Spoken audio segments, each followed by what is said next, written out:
Hello, what's up guys, welcome back to my channel. If you're new here, my name is Emmanuel. In today's video we'll be working on menus. Before we take a step into the tutorial, make sure you smash the like button, click the subscribe button and hit the notification bell. Now let's get into the video.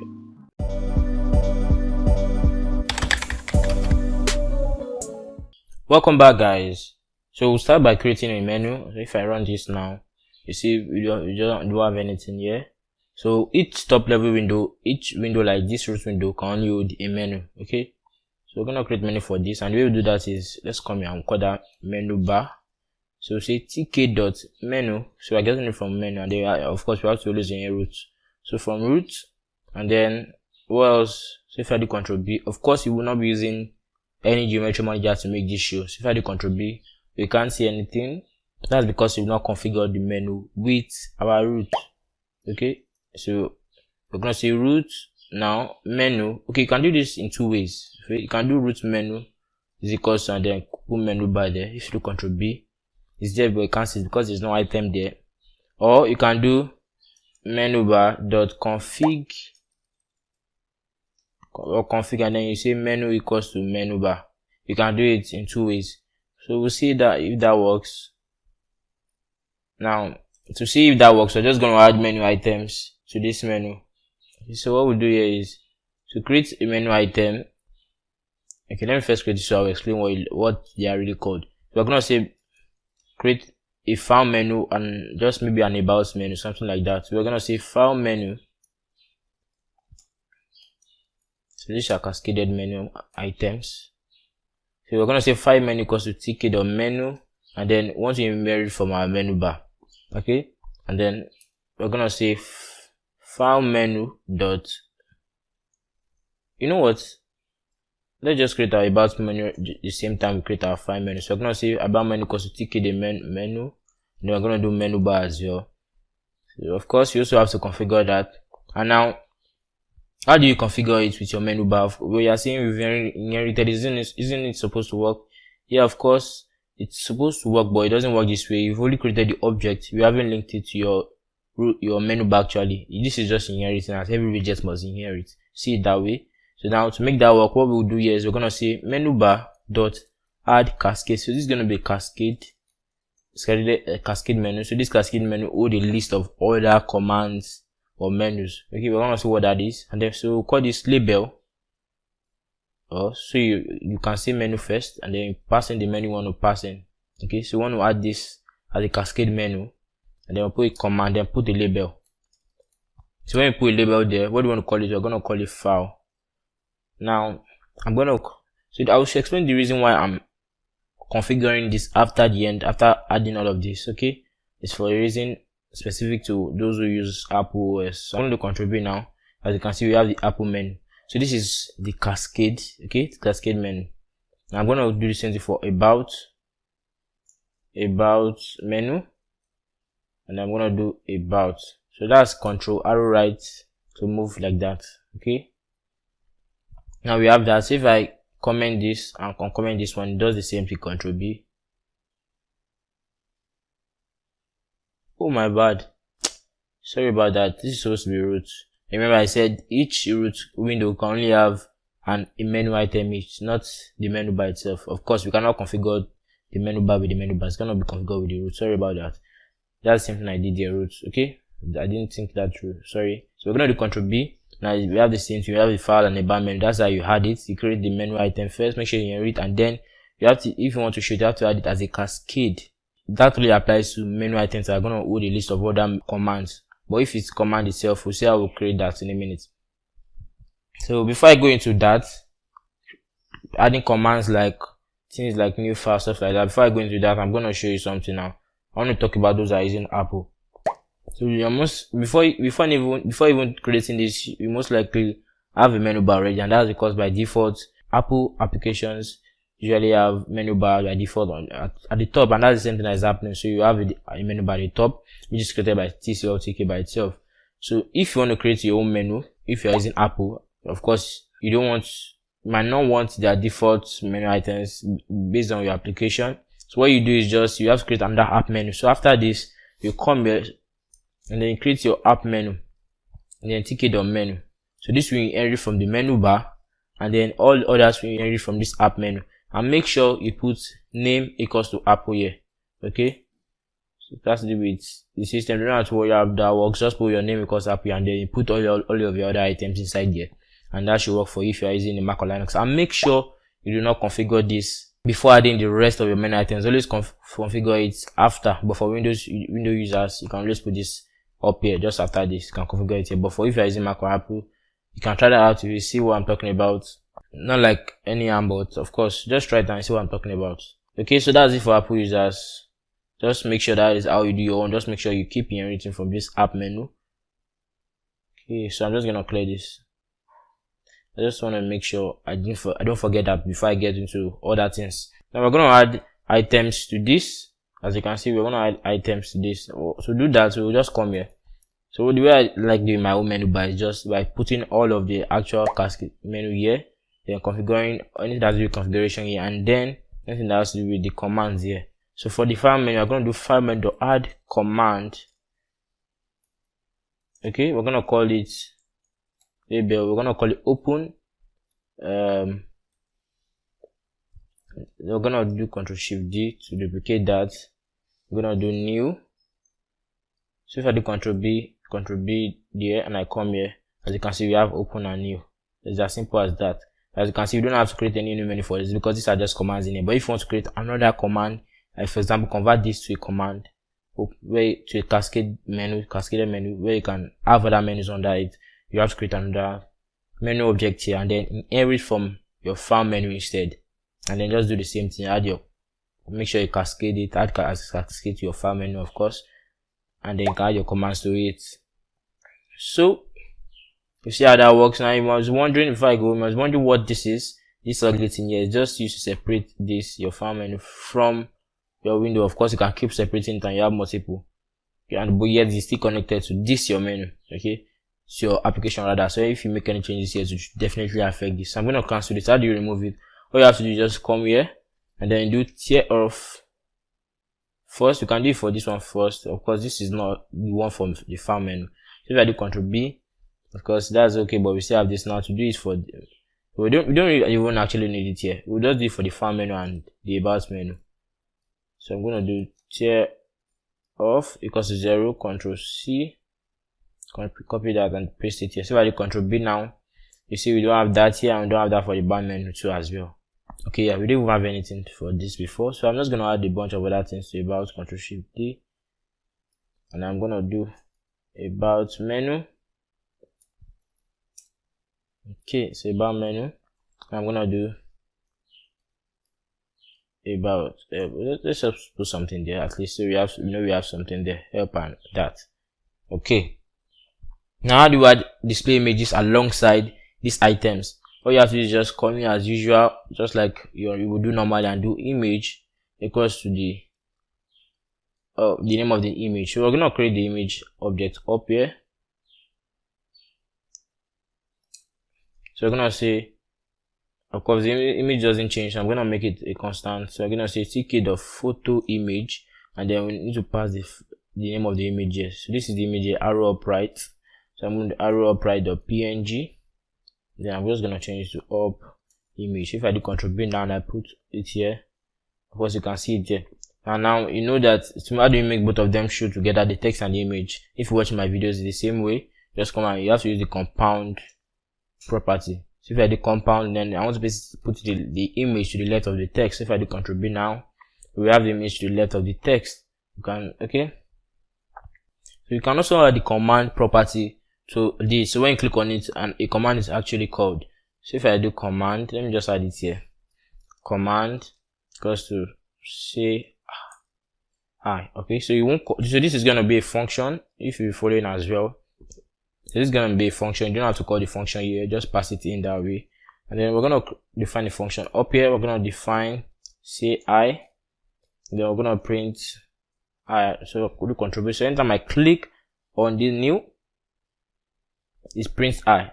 It calls the CI function, and that's how you add command to that, to your menu item.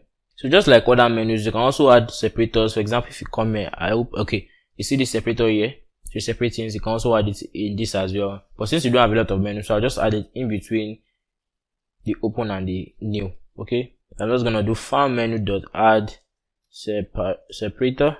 So that's what you have to do. Control B. Now if I come here, you see we have a separator there already. That's how you have separators, and of course you can do as much as possible, as many as you want. So if I do Control B now again, you see we have two separators here. I'm going to Control Z. Now instead of just using this, you can also add you can also use radio buttons or check buttons instead. Even though thinking our window, of course, we don't usually use check buttons here. We see a way we can make it work, but of course it's not going to be okay. This is, for example, a check button. You see it might be different from the one you see which always has a box, or of course check buttons should only can have a mark without a box, but when it comes to radio buttons, we should have that circle. But I'm thinking that, of course, by default our window menus don't usually use radio buttons, so we might have difficulty with that or recognizing radio buttons. So that, don't let me confuse you. So we're just going to get into it, and I'm going to show you what I mean. So we're going to come here, and then we're going to say file menu dot add. Now to add the radio button, just do radio button. It's as simple as that. Then label, what do you want to be the label of your radio? So let's put a bunch of greetings there. Ctrl Shift D. So it's going to be A, and so it's going to be hello. Now I do Ctrl B. I come here, we have it here. If I do that, click on one, you see that, but of course it's not functional because it's not connected to a variable. So you can connect each of them to a variable if you wish. So if you want to know how to do that, just watch my video on radio buttons or check buttons to see how that works. And I can also add check buttons. So I'm going to come and do file menu dot add not a plus underscore check button label equals to check me. Okay, so if I do Control B, I'm gonna come here, and then if you click on it, you can check that, and then that doesn't affect the rest. Okay, as you can see, this is actually a radio button. You can see that once you click on one, the other gets deselected. But this is just a check button, and that's what I'm talking about. As a radio button, you might not be able to know if it's a radio button or not. You might think it's a check button as usual because you just see a mark there. So you might not be using radio buttons, except you have this one. You can just put separators to separate it. I think we might do that actually. So I'm just gonna put file menu dot add separator, Ctrl Shift D to duplicate, and Ctrl Shift arrow down to take it to the bottom. Now we see that the Ctrl B, and I put this here. Now we have separators for that. Well, so I don't think we need one for that anyway. Okay, now let's add submenu to the menu items. There's no difference in doing it as I said earlier. So let's say we want to add a file sub menu, so we'll just click the menu. Now you can see the way I'm arranging it. So this way you know where you have all your menus. So we go variable names. You know this is a file sub menu here. You can give it a better name, but you can put file sub menu so you know it's a file sub menu. And of course to be inheriting from file, we want a tear off there. But before that, let's just create it. So we've created this here, and now you have to add it as well. So now instead of the menu bar to add cascade, you're adding it to the file menu. File menu to add cascade. Then you see the menu equals to the file menu, and then what do you want to call it? What do you want to show here? So we're just gonna call it sub menu, and that's all I want. So if I do Ctrl B down, that's taking a while. It shouldn't. Let me do Ctrl B. Oh my goodness! So I want to Ctrl B. Man, this is not supposed to take time. I don't know why this is taking time. Oh my goodness, my bad. Oh my goodness. You know, when you're adding a cascade to this, you're passing the menu one to us as a cascade. Oh my goodness. So this is supposed to be faster. Oh my, I can't believe I made that mistake. I'm very sorry guys. Oh my. So you're adding a cascade to the file menu, a menu that can contain other menu. And now you have to pass in which menu are you adding as a cascade. Remember, this is not enough to tell that. This is just inheriting from file menu. So I can even inherit this from menu bar and still add it as a cascade to this. Okay, you can try that, it's gonna work. So if I do Ctrl B now, it should work. Oh my, can't believe I made that mistake. So if I do sub menu here, of course we have the separator, the tear off. Okay, so you can just do tear off equals to 0. Okay, and that should work. So we're just gonna add all of this to that instead. So I'm gonna clear this. So I'm gonna do Ctrl Shift D to add all of that to the file sub menu instead. So I do Ctrl B now. We don't have that in the menu anymore. We have it in the file sub menu. Okay.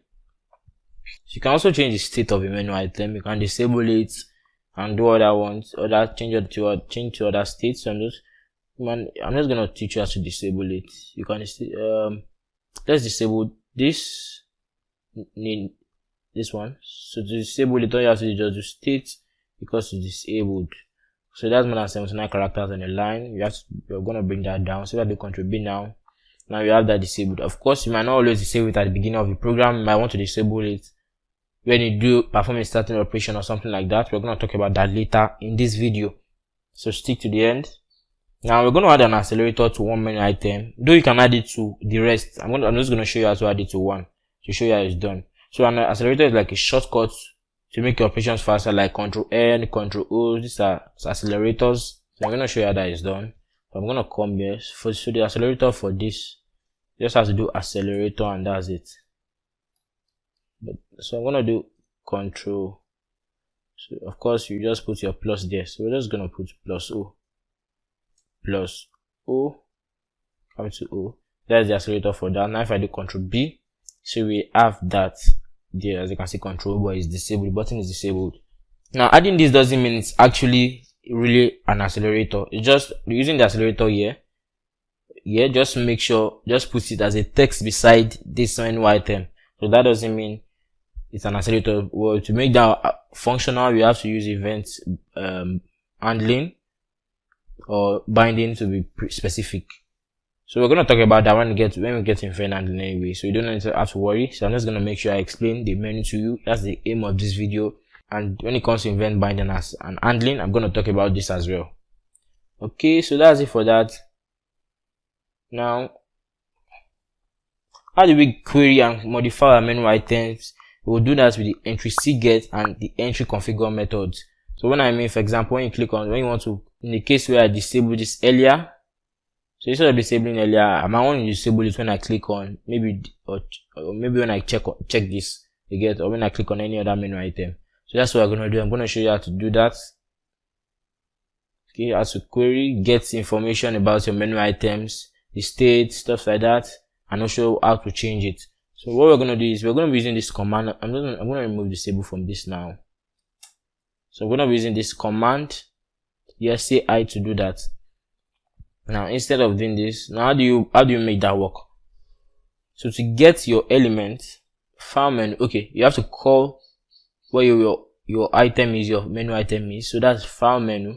So if I want to get from file menu, so when I say file menu, that is everything under it which is new and open. So I'm going to do file menu.entry cget, and then you have to specify the index, okay, and what attribute do you want to get. So I want to get the label attribute, the value of the label attribute. So if I do that, I'm going to put this in a print. Okay, I'm just going to take that there, print, and then I'm going to do Control B. So anytime I click on the new, it prints the value of the first item at the first index, 0, which is the label value, which is submenu. That's the label. Now let me show you something. I'm going to add the separator back here. So I actually had this issue when I was learning this. It really wasted my time, so I don't want you to waste your time as well. So I'm going to do separator. If I do Control B, now we have a separator there. But if I come here and I say the value at the index of 1 and do Control B, now if I do this, you all might be okay at the index. Okay, this is it here. Now 1 at the index of 2. So of course the label at the index of 1 is open. I meant to type 2 there. So if I do Control B now and I do this, you guys might be expecting new, but it's going to show an error, and that's because the separator itself also counts as a menu item. So that's why we're getting this error. So if you are going to be getting the new, you have to go an extra index, so you have to see the separator as an item as well. So we're going to go to D3 before you can get the value of new. So don't just, that actually wasted my time when I was learning this as well. It really got me frustrated, but now you know, and that's why I'm here, so you don't get frustrated. Now that's how you get items with the entry cget. Now how do you configure items? So how do you get the configuration of items with, so I'm just going to file menu dot entry configure. So this is how you get configuration of an item. So let's say you want to get the item at 0, want to get the configuration of this. So I do Control B and I click on this. So if I click on new, okay, let me remove this so you guys don't get confused, or comment that instead. So if I do Control B If I click on new, it should give me everything about the submenu. So as you can see, submenu, menu. That's no background, which means now you can add a background to that. Okay, active background as well. Let's look for something we set here. The label, this is the name submenu. The state, if you are disabled, you will see the state here, but it's normal. You can add compound. Okay, so let's do it for oh my goodness, let's do it for this open. Okay, so you can see the image we added. So if I have to change this to 1 to make that open. So if I click on new, I get configuration. So if I check image, you can see image 1. That's the image I added beside this. I'm gonna close that. Now how do you configure your item? So to configure that, you have to select the index. Okay, let me close this. Now, so to configure that, we're gonna do, I'm not going to be using the index now, so you just target it according to its, my battery is low. We'll target according to its label name. So let's say for new, we're gonna make new. We're gonna change the state to disabled. Of course, these are the things you can change for when you do the entry configure, as you can see. So I'm gonna do state to disabled. If I do Control B, now if I click on new, you know what? I'm gonna target the file submenu instead. I'm gonna target I. So I'm gonna make I disabled whenever I click on the new, and because the CI function, whenever I click on this new, you see our I is disabled. Okay, let me run that again and show you I before then, so you don't think it's already disabled. As you can see, it's not disabled. I can click on it, and once I click on this, it becomes disabled. If I click on A, of course you can still change it's already, but you can change the value. And that's it, guys. Thanks for watching. If you enjoyed, then you should give it a thumbs up and make sure to subscribe so you don't miss out on my next epic content. Much love, guys. Peace out.